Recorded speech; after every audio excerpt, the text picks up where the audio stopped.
प्रिय छात्र छात्राओं, मॉडर्न स्टडी सेंटर के हिंदी प्रभाग में आप लोगों का हार्दिक स्वागत है। आप अभी अपने हिंदी प्राध्यापक प्रोफेसर जनार्दन चौधरी से व्याकरण में व्याख्यान सुनेंगे। व्याकरण का व्याख्यान सुनेंगे। विषय है उपसर्ग और प्रत्यय। हिंदी में जो उपसर्ग प्रत्यय का चलन है उसी पर आज हम बात करेंगे। आप लोग सुनेंगे अपने हिंदी प्राध्यापक प्रोफेसर जनार्दन चौधरी से व्याख्यान। तो शुरू करते हैं। पाठ्य व्याकरण का उपसर्ग और प्रत्यय। उपसर्ग प्रत्यय आरंभ करने से पहले थोड़ा शब्द को जान लें। शब्द पर पहले भी एक आध व्याख्यान दिया गया है, उसी को अत्यंत संक्षेप में आप समझ लें कि दो या दो से अधिक वर्णों का सार्थक मेल शब्द होता है। जो आप यहां देख रहे हैं, दो या दो से अधिक वर्णों के अर्थपूर्ण मेल को शब्द कहते हैं। जैसे आप देख रहे हैं कमल, एक शब्द बना कमल, जिसका अर्थ होता है एक फूल विशेष के संदर्भ में। इसी तरह जितने सारे शब्द हैं वो किसी न किसी वर्ण के मेल से बने हैं। ऐसा मेल जिसका अर्थ होता है। तो आपने अभी शब्द के विषय में जान लिया। शब्द के कई आधार पर भेद होते हैं, जैसे उत्पत्ति के आधार पर, बनावट के आधार पर, प्रयोग के आधार पर, और भी कई रूप स्वरूप हैं जो आप अलग स्वतंत्र रूप में पढ़ेंगे। उसमें विस्तार से इस पर चर्चा की गई है। कई आधार पर शब्द के भेद होते हैं। शब्द भेद से पहले शब्द संरचना को समझना जरूरी है। शब्द के अंतर्गत ही शब्द भेद और शब्द संरचना है। तो भेद तो बाद में हम बात करेंगे, दूसरे व्याख्यान में इस पर विस्तार से बात की जाएगी। अभी संरचना को समझें। शब्द संरचना के संदर्भ में आपको यह जानना होगा कि संरचना के जितने सारे रूप हैं उन सारे रूपों में उपसर्ग और प्रत्यय का बड़ा ही महत्वपूर्ण योगदान है। अर्थात शब्द संरचना के अंतर्गत उपसर्ग और प्रत्यय महत्वपूर्ण भाग है।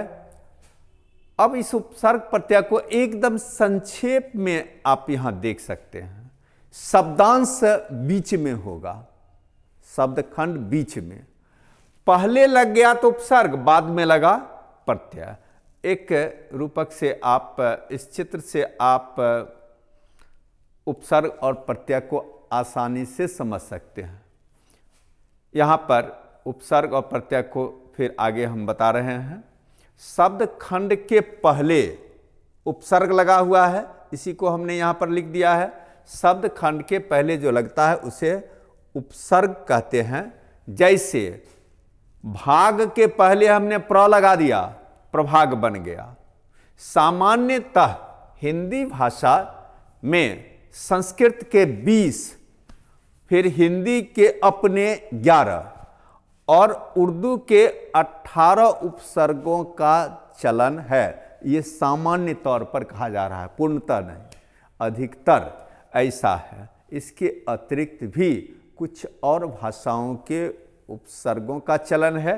यहाँ पर इस पर मुख्य रूप से हम बात करते हैं संस्कृत के, हिंदी के और उर्दू के उपसर्गों का। इसके अतिरिक्त भी किसी किसी भाषा के शब्द के उपसर्ग हिंदी में चलन है जो गौण रूप से हैं। तो अभी आपने देख लिया कि शब्द खंड के पहले उपसर्ग आता है और फिर बाद में जो लगेगा वह प्रत्यय। फिर हम बाद में प्रत्यय पर बात करेंगे। अभी हम सिर्फ एक प्रारूप के आधार पर आपको समझा रहे हैं कि शब्दांश के पहले उपसर्ग लगने पर और बाद में लगने पर प्रत्यय बनता है। और उसी उपसर्ग के करीब में आपने यहाँ देख लिया। अब हम संस्कृत के उपसर्ग पर बात करते हैं। जैसे अति से ये सारे शब्द बने हुए हैं। अतिरिक्त, अत्यंत, अत्याचार, अतिचार। अधि है, अधि उपसर्ग से अधिपति, अधिनायक, अधिनियम ये सब बना है।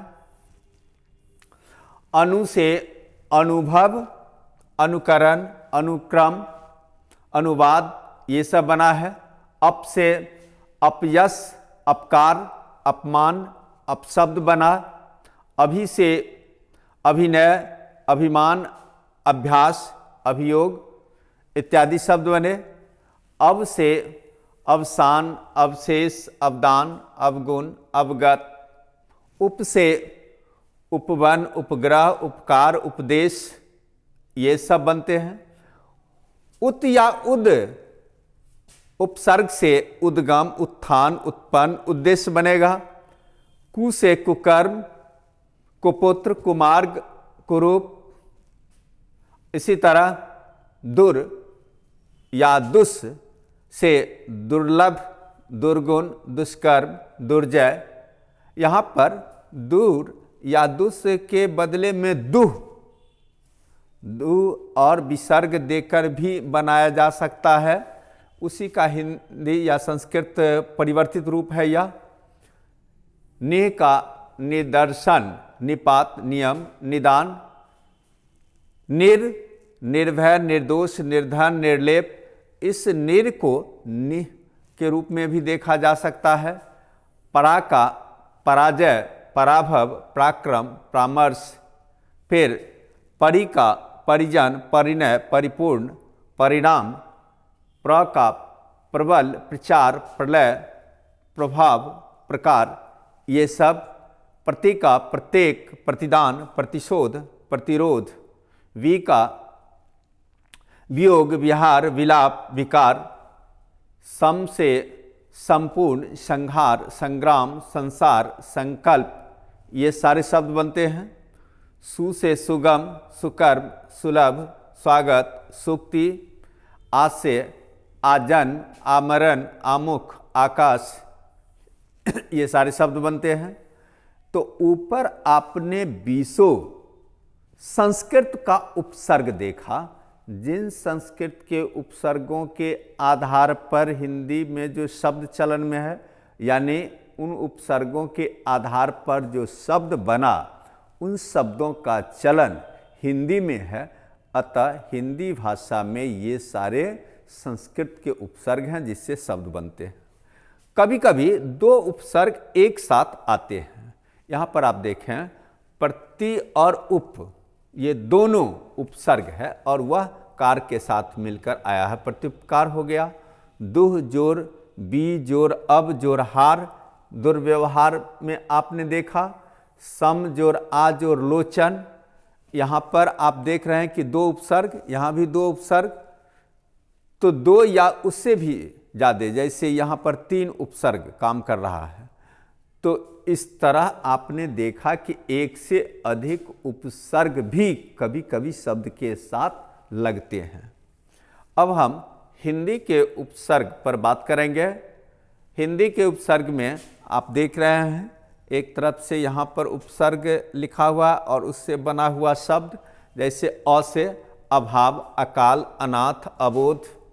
अध से अधमरा, अधकचरा, अधपका। अन से अनजान, अनपढ़, अनदेखी। उन से 49, 29, 59। औ से औढ़र, अवगुण, अवघर ये सारे शब्द बनेंगे। क या कु से कपट, कपूत, कुढंग, कुजगह ये सारे शब्द बनेंगे। दु से दुसह, दुराज, दुबला, दुकाल। नि से निहत्या, निधरक, निडर, निगोरा। बिन से बिन ब्याहा, बिन खाया, बिन बोया या इत्यादि शब्द बना। भर से भरपेट, भरसक, भर दिन, भरमार। स या सु से सजग, सपत्नीक, सरस, सुकाल इत्यादि शब्द बने।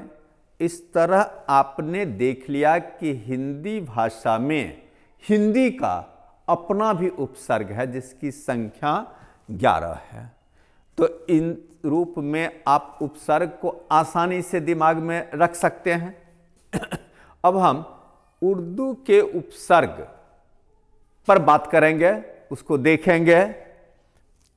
उर्दू के उपसर्ग में अल उपसर्ग हुआ, उस अल से अलविदा, अलबत्ता, अल हलाल, एन से एन वक्त, एन मौका, एन जवानी, फिर कम से कमजोर, कम अक्ल, कम खर्च, कम सीन इत्यादि शब्द बनते हैं। खुश से खुश मिजाज, खुश दिल, खुशबू इत्यादि शब्द बनते हैं। दर से दरकार, दरअसल, दरमियान इत्यादि शब्द बनते हैं। ना से नासमझ, नादान, नाहक, नाचीज इत्यादि शब्द बनते हैं। फिर फी से फीसदी, फी घर, फी आमदनी, फी व्यक्ति इस तरह का शब्द बनता है। गैर से गैर सरकारी, गैर वाजिब, गैर कानूनी इत्यादि शब्द बनते हैं। ब से बनाम, बतौर, बदौलत, वजिन्स इत्यादि शब्द बनते हैं। बा से बाकायदा, बाअदब, बा कलम, बाइज्जत इत्यादि शब्द बनते हैं। बे से बेकार, बेखबर, बेखटक, बेरोक इत्यादि शब्द बनते हैं। बर से वरवक्त, बर्खास्त, बर्दाश्त ये सब शब्द बनते हैं।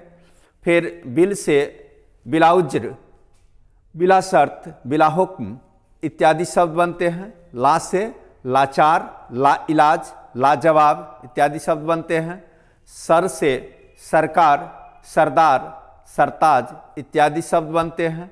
हम से हम उम्र, हमजोली, हमराह इत्यादि शब्द बनते हैं। हर से हरदम, हर दिल, हर साल इत्यादि शब्द बनते हैं। कभी कभी विशेषण तथा अव्यय का प्रयोग भी उपसर्ग के रूप में किया जाता है, उपसर्ग के रूप में होता है। अब हम आपको प्रत्यय पर बात कर रहे हैं। आप इस अब प्रत्यय पर विचार करेंगे, देखेंगे कि प्रत्यय क्या होता है और फिर प्रत्यय के रूप, स्वरूप, भेद इत्यादि कैसे क्या हो सकते हैं। तो ऊपर के प्रारूप में आपने देखा था कि उपसर्ग पहले, बीच में शब्दांश और बाद में प्रत्यय। इसी को ध्यान में रखकर यहाँ पर भी आप देखें, शब्दांश के बाद लगने वाले को प्रत्यय कहते हैं। जैसे धन के बाद हमने वान लगाया, धनवान शब्द बन गया, तो धनवान शब्द में वान प्रत्यय है। इसके मुख्यतः दो भेद हैं, एक का नाम कृदंत और दूसरे का नाम तद्धित। कृदंत नाम से ही स्पष्ट है, क्रिया के साथ, क्री के साथ अर्थात क्रिया के साथ जो प्रत्यय लगता है वह कृदंत, और फिर तद्धित संज्ञा के साथ जो प्रत्यय लगता है वह तद्धित कहलाता है। अब देखें कृदंत और तद्धित। कृदंत क्रियावाची शब्दों के साथ लगने वाले प्रत्यय को कृदंत कहते हैं। जैसे तैर जोर आक, तैराक, तैरना क्रिया है, तैर क्रिया के साथ आक लगा है, इसीलिए तैराक कृदंत माना जाएगा। और फिर संज्ञावाची शब्दों के साथ लगने वाले प्रत्यय को तद्धित कहते हैं। जैसे गारी संज्ञा है, उसके बाद हमने बान लगा दिया तो यह बान तद्धित हो जाएगा। तो संज्ञा के साथ लगने के बाद प्रत्यय तद्धित होता है। कृदंत और तद्धित के और भी रूप स्वरूप हो सकते हैं, उतनी गहराई से अभी बात करने की आवश्यकता नहीं है। अभी फिलहाल परीक्षा को ध्यान में रखकर हमने कृदंत और तद्धित पर ही बात की है। अब कृदंत का उदाहरण आप देखें कुछ, जैसे सह जोर अन, सहन, विद जोर धा, विद्या, गय जोर अक, गायक, साधु जोर उ, साधु, लिख जोर आवट, लिखावट, लुट जोर एरा, लुटेरा, कतर जोर नी, कतरनी, छल जोर आवा, छलावा।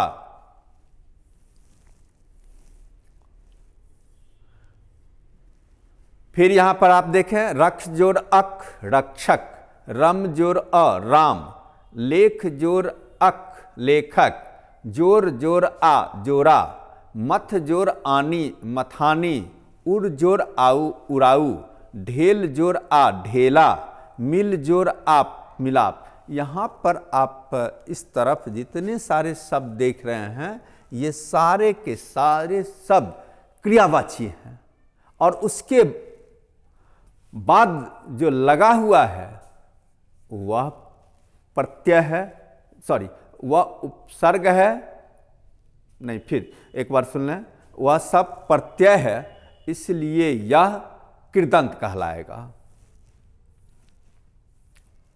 अब हम तद्धित की बात करते हैं। तद्धित आपने अभी तुरंत पढ़ा है। तद्धित में संज्ञा शब्द के साथ प्रत्यय लगता है। अब यहां पर देख लीजिए, मित्र संज्ञा शब्द है, उसके साथ ता लगा हुआ है, मित्रता। यहां तद्धित का उदाहरण दिया गया है। बूढ़ा के साथ पा लगा हुआ है, बुढ़ापा। ढोल के साथ क लगा हुआ है, ढोलक। टीका के साथ ली लगा हुआ है, टिकली। मामा के साथ एरा लगा हुआ है, ममेरा। भूत के साथ हा लगा हुआ है, भूतहा। नाना के साथ हाल लगा हुआ है, ननिहाल। फिर यहाँ पर आप देखें, खेत के साथ ई लगा हुआ है, खेती। मीठा के साथ स लगा हुआ, मिठास। बच्ची के साथ या लगा हुआ, बचिया। ससुर के साथ आल लगा हुआ, ससुराल। बाजार के साथ उ लगा हुआ है, बाजारू। पत्थर के साथ ई लगा हुआ है, पथरी। यहाँ पर इस तरह आपने कृदंत और तद्धित दोनों का अलग अलग उदाहरण देख लिया है। इन उदाहरणों के आधार पर आप समझ गए होंगे कि प्रत्यय में कृदंत और तद्धित का रूप स्वरूप क्या होता है। प्रत्यय तो समझ जाते हैं, लेकिन परीक्षा में यदि कृदंत और तद्धित करके अलग यदि पूछ दिया जाता है तो प्रायः लड़के कंफ्यूज कर जाते हैं। ऐसी परिस्थिति में आपकी सुविधा के लिए हमने आपको अलग अलग कर दिया। अब आपको हम कुछ अभ्यास के लिए दिखा रहे हैं। अभ्यास के आधार पर भी आप, जैसे परीक्षा में पूछा जाएगा, उस अभ्यास के आधार पर आप देखें। जैसे प्रबल शब्द में कौन उपसर्ग है, तो आप देख रहे हैं यहाँ पर प्र है, प्रव है, प्र अल। यहाँ पर आप देखें कौन है, तो ए सही है, प्र होगा। औढ़ में कौन उपसर्ग है, यहाँ पर आप देख रहे हैं औ है, औढ़ है, अ है, ढर है, तो औ आपको इसका सही उत्तर होगा ए। कृदंत प्रत्यय लगता है, अभी तुरंत बताया गया है, क्रिया के साथ। तो आप देख रहे हैं ऑप्शन क्या क्या है, क्रिया के साथ, संज्ञा के साथ, अव्यय के साथ, समास के साथ। तो आपको सही उत्तर होगा क्रिया के साथ। ढोलक शब्द में कौन प्रत्यय है, आप देख रहे हैं ढोलक शब्द में क्या क्या प्रत्यय ऑप्शन में दिया, क है, लक है, अक है, ढोल है, तो क होगा इसका सही उत्तर, ए होगा सही। राम शब्द में कौन प्रत्यय है, जैसे अ है, आम है, अम है, मोह है, तो इसमें राम में अ लगा रहता है, तो ए इसका सही उत्तर होगा। संस्कृत में कितने उपसर्गों का चलन है, आपको अभी तुरंत बताया गया है। संस्कृत में 20 उपसर्गों का चलन है। ऑप्शन में आप देख रहे हैं शुरू में ही ए में ही 20 है, अर्थात ए सही होगा। बे उपसर्ग किस भाषा का है, तो बे उपसर्ग आप जानते हैं कि बे उपसर्ग उर्दू भाषा का है, तो उर्दू हो जाएगा, ए हो जाएगा।